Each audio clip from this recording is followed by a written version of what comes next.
Welcome back to Now Production di sesi alur cerita film. Beberapa waktu lalu kita baru saja membahas film yang diangkat dari manga dan animenya lalu diadaptasi oleh Amerika dengan judul yang sama, yaitu The Guyver Biobuster Armor. Film ini sendiri dirilis pada tahun 1991. The Guyver ini dibuat oleh Yoshiki Takaya. Di video kali ini kami akan membahas kelanjutan dari film The Guyver dengan judul Guyver Dark Hero yang dirilis pada tahun 1994. Bagi teman-teman yang ingin mengetahui ceritanya dari awal, kami sarankan untuk menonton video sebelumnya. Dan kami tidak bosan-bosannya mengingatkan kalau video ini mengandung full spoiler. Jangan lupa like, komen, subscribe, dan nyalakan loncengnya ya. Baiklah, tanpa berlama-lama lagi, inilah kisah selengkapnya.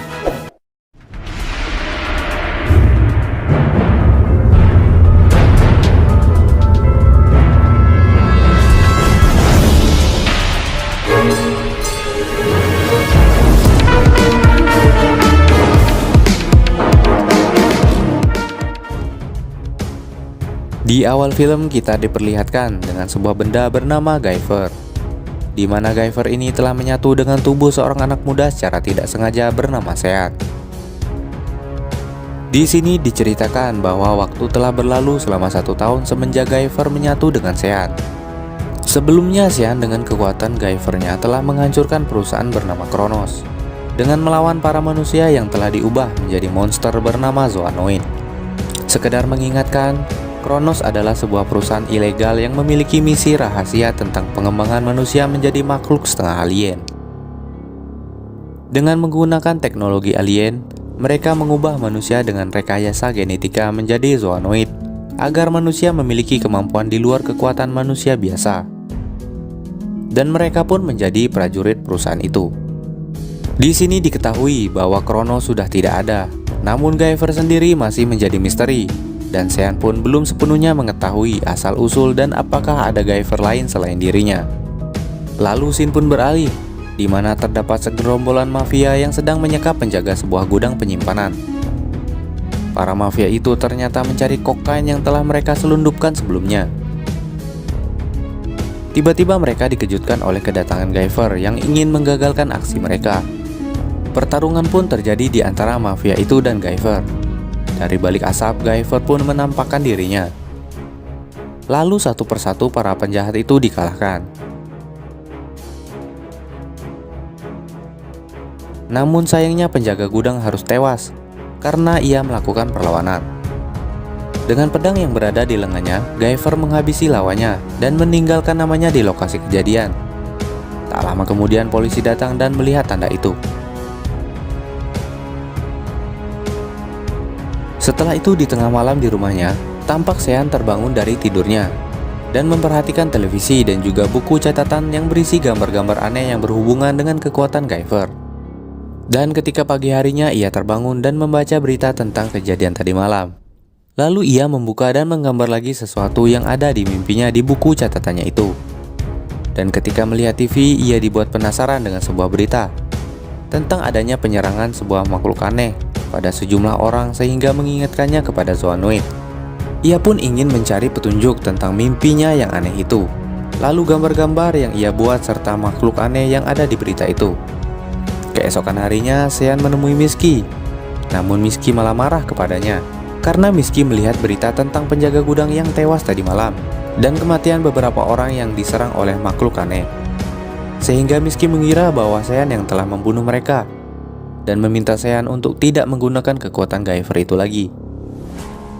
Namun di sini Sean mencoba menjelaskan kepada Miski tentang semua kejadian itu dan kemungkinan masih adanya Zoanoid. Tapi Miski pun tidak percaya dan mengira Zoanoid sudah tidak ada karena perusahaan Kronos sendiri sudah hancur. Sean yang kesal langsung meninggalkan Miski. Di tempat lain, Sean pun memutuskan untuk pergi mencari petunjuk tentang mimpinya dan gambar-gambar anehnya itu. Ia pun pergi ke sebuah kota bernama Utah. Utah adalah sebuah kota di bagian tengah Amerika Serikat, di mana makhluk-makhluk di berita itu tadi muncul. Hingga akhirnya ia sampai di kota itu, dan di minimarket ia pun menanyai penjaga di sana tentang tempat penggalian arkeologi yang ada di sekitar sana. Namun penjaga itu enggan memberitahunya. Ketika Sean akan pergi dari sana, seorang wanita cantik bernama Corey Edward memberitahukan Sean bahwa ia mengetahui tempat itu, dan ia pun bekerja di sana bersama ayahnya. Lalu tak lama kemudian, ia mengajak Sean pergi ke sana dengan mobilnya, setelah ia melihat gambar yang ditunjukkan Sean kepadanya. Singkat cerita, sampailah Sean di tempat penggalian itu. Saat ditinggal Corey, Sean pun mencoba menelusuri lorong-lorong dari gua itu dan melihat gambar-gambar yang ada di dinding gua itu. Sampai pada akhirnya ia menemukan gambar yang sama seperti gambar yang pernah ia buat di catatan berdasarkan mimpinya itu. Tak lama kemudian Corey datang menemuinya, dan Sean pun diperkenalkan kepada ayah Corey yang bernama Marcus Edward, yang sedang melakukan transaksi dengan Arlene Crane, yang merupakan seseorang direktur yang membiayai penggalian itu. Dan di sana dia juga diperkenalkan oleh Volker sebagai kepala keamanan di sana. Di sana Sean diperkenalkan sebagai anggota baru yang akan membantu mereka dalam penggalian itu. Di sana Sean pun diperkenalkan kepada para pekerja dan mulai membantu mereka mengidentifikasi penemuan yang ada di penggalian itu. Ia pun mencoba menanyakan beberapa hal tentang hal apa yang sebenarnya mereka gali. Di sebuah fosil, Bob mengidentifikasi bahwa itu merupakan fosil seekor hewan purba berukuran kecil. Namun setelah melihat fosil itu, Sean malah berpikir bahwa itu merupakan fosil dari Lisker. Lalu scene pun berpindah di malam hari, di mana Corey mendatangi Sean yang sedang santai di sebuah mobil. Lalu ia pun menanyakan alasan Sean bergabung di sana. Dan tiba-tiba mereka dikejutkan dengan teriakan minta tolong dari seseorang yang sedang berburu di dekat lokasi mereka. Sean pun langsung meminta Corey untuk memanggil bala bantuan, sedangkan ia mengatasi beruang atau Bigfoot yang menyerang para. Di perjalanan ke TKP, Sean yang telah mengetahui bahwa hal itu adalah zoanoid, langsung berubah menjadi Guyver dan menyelamatkan para pemburu itu. Pertarungan antara monster dan Guyver pun tak terelakkan. Zoanoid yang terdesak lalu kabur setelah mendapatkan sabetan di dahinya dari Sean. Setelah itu, Sean pun berubah ke wujud manusianya di depan pemburu itu, sehingga pemburu itu mengira bahwa Sean merupakan salah seorang dari zoanoid itu. Tak lama kemudian bala bantuan pun datang bersama dengan Corey. Di camp, Sean memperhatikan gerak-gerik dari Atkins, karena Sean mencurigai zoanoid yang kabur merupakan salah seorang pekerja di penggalian itu. Sean pun membuntuti Atkins untuk mencari tahu.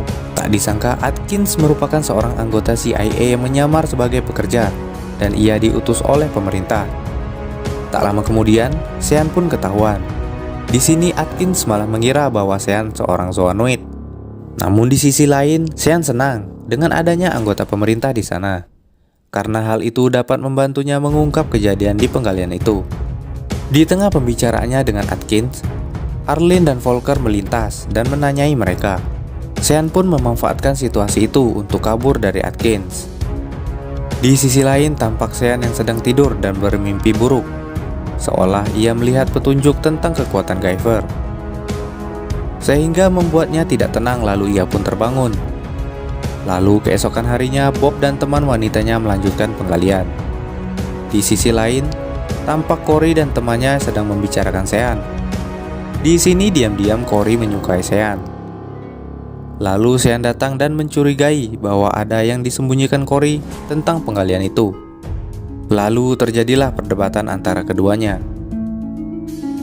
Scene pun kembali di tempat Bob dan teman wanitanya tadi.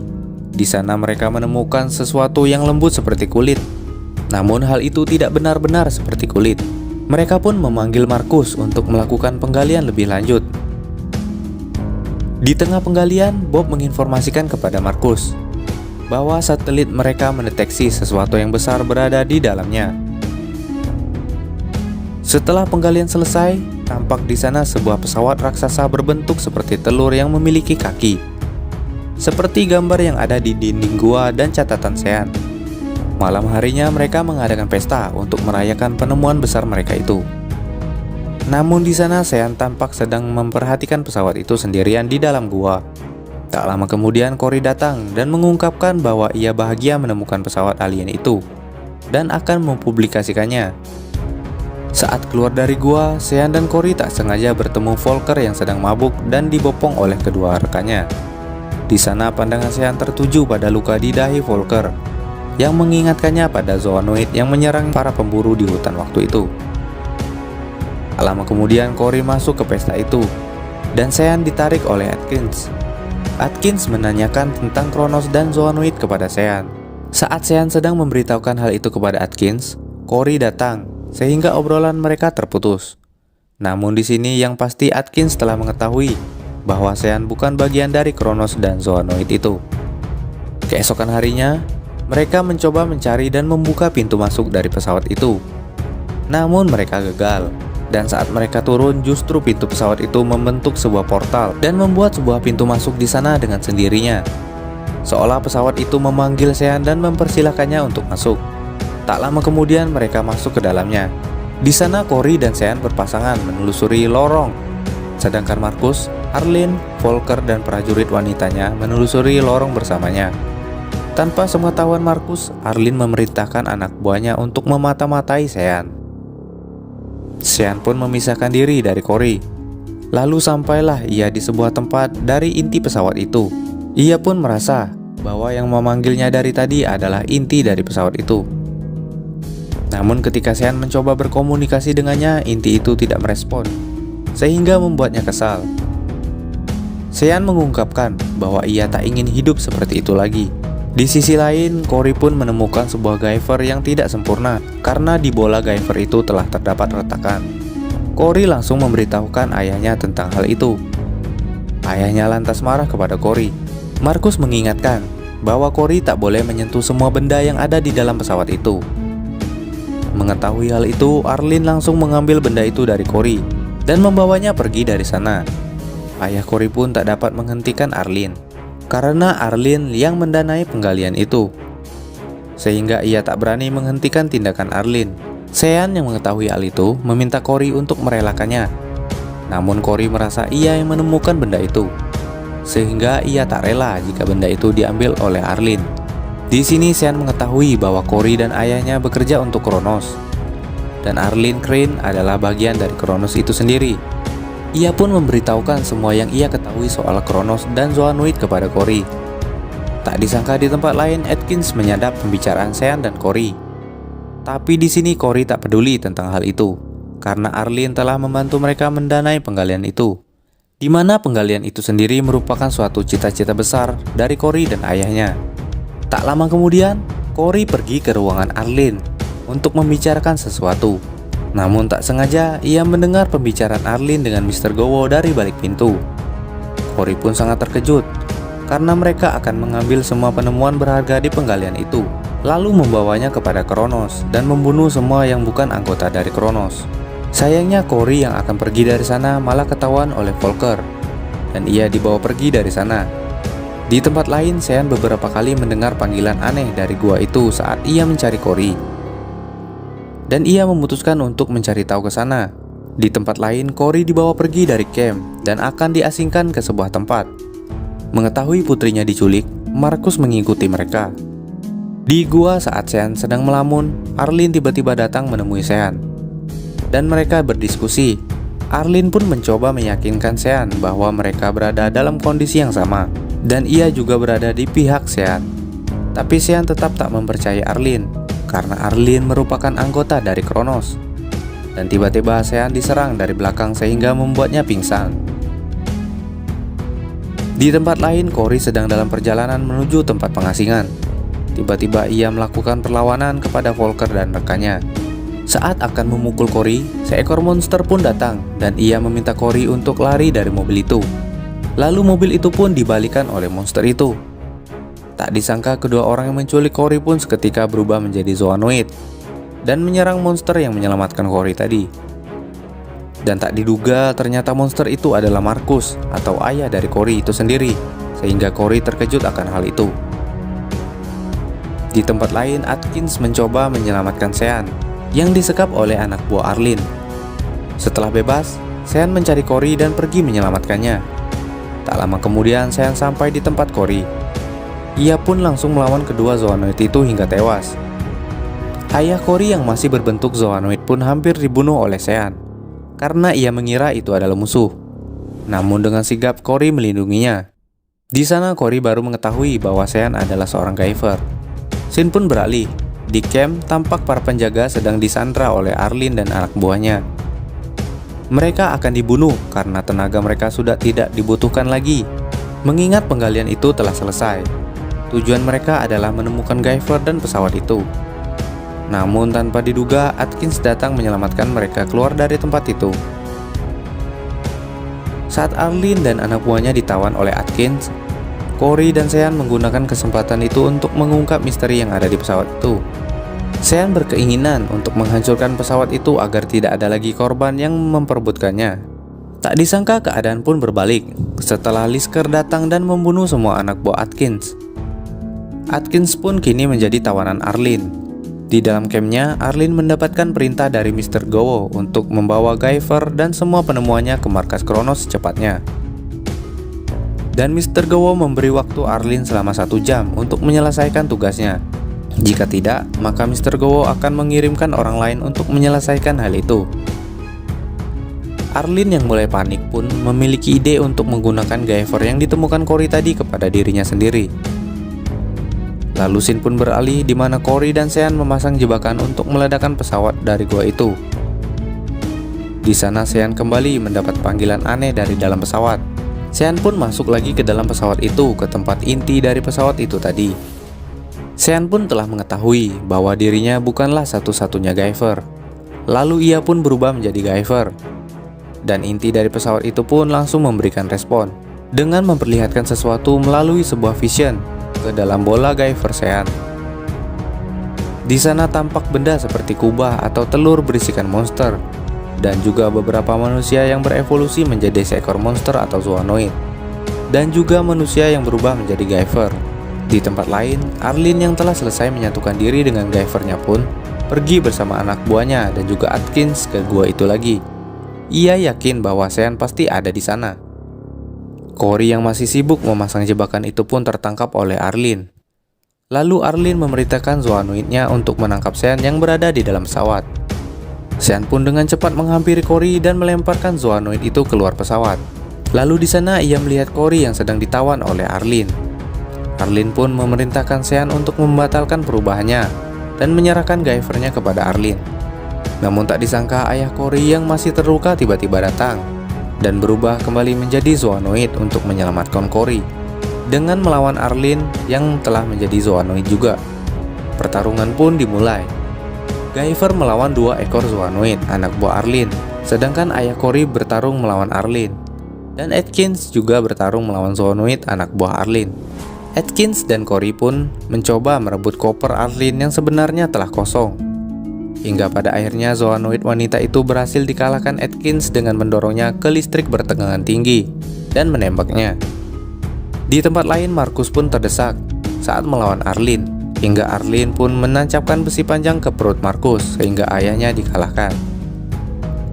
Corey yang menolongnya dengan menyerang Arlene dari belakang, namun hal itu sia-sia saja. Satu persatu zoanoid itu dikalahkan oleh Guyver. Corey yang berusaha melindungi ayahnya yang terluka pun akhirnya dibantu oleh Guyver melawan Arlene. Di sana Atkins yang terluka berusaha memberitahu Sean bahwa koper itu sudah kosong. Dan di sana Sean telah menyadari bahwa Guyver itu telah digunakan oleh Arlene. Sesaat kemudian Arlene pun berubah menjadi Guyver zoanoid. Ia pun menggunakan armor itu dibentuk zoanoidnya. Hal itu tentu saja membuat kekuatannya menjadi 2 kali lipat dari kekuatan Guyver. Namun di sini Sean memperingatkan Arlene bahwa Guyver yang digunakannya itu rusak dan akan berdampak buruk terhadap tubuhnya. Arlene pun tak memperdulikannya dan akhirnya mereka berdua pun saling bertarung. Pertarungan sengit pun terjadi. Sean lagi-lagi memperingatkan Arlene bahwa Guyver dibuat para alien semata-mata hanya untuk memperbaiki kesalahan mereka. Kesalahan mereka ialah tidak lain adalah karena menciptakan zoanoid yang membuat manusia hilang kendali. Guyver yang sempat terluka oleh serangan Arlene, ia pun melancarkan serangan bertubi-tubi kepada Arlene. Mereka pun menggunakan pedangnya masing-masing dan saling menyerang. Hingga akhirnya Sean terdesak dan terkena tusukan dari Arlene. Tak disangka dari belakang Sean, Corey menembak Arlene dan terkena tepat di bola Guyvernya, sehingga membuatnya lemah. Tak mau kehilangan kesempatan, Melihat Arlene yang sedang kesakitan, tiba-tiba Sean mencabut bola metal Guyver milik Arlene dari dahinya. Karena itu merupakan kelemahannya. Dan hal itu pun membuat Arlene meleleh. Untuk serangan terakhir, Sean menggunakan booster yang berada di dadanya untuk memusnahkan Arlene. Setelah Arlene lenyap, Sean mengeluarkan bola metalnya yang berada di dahinya untuk memberikan perintah kepada pesawat itu untuk pergi ke tempatnya berasal. Lalu mereka keluar dari gua itu yang mulai runtuh. Setelah mereka keluar dari gua, pesawat itu pun terbang meninggalkan bumi. Sebelum berpisah, Atkins mengajak Sean untuk bekerja sama di pemerintahan. Namun Sean menolaknya dan pergi bersama Corey. Di sini pun film berakhir. Demikianlah alur cerita film kali ini. Semoga teman-teman terhibur dan mengerti dengan alur cerita kali ini. Jangan lupa untuk like, komen, subscribe, dan nyalakan loncengnya agar tidak ketinggalan video terbaru dari kami.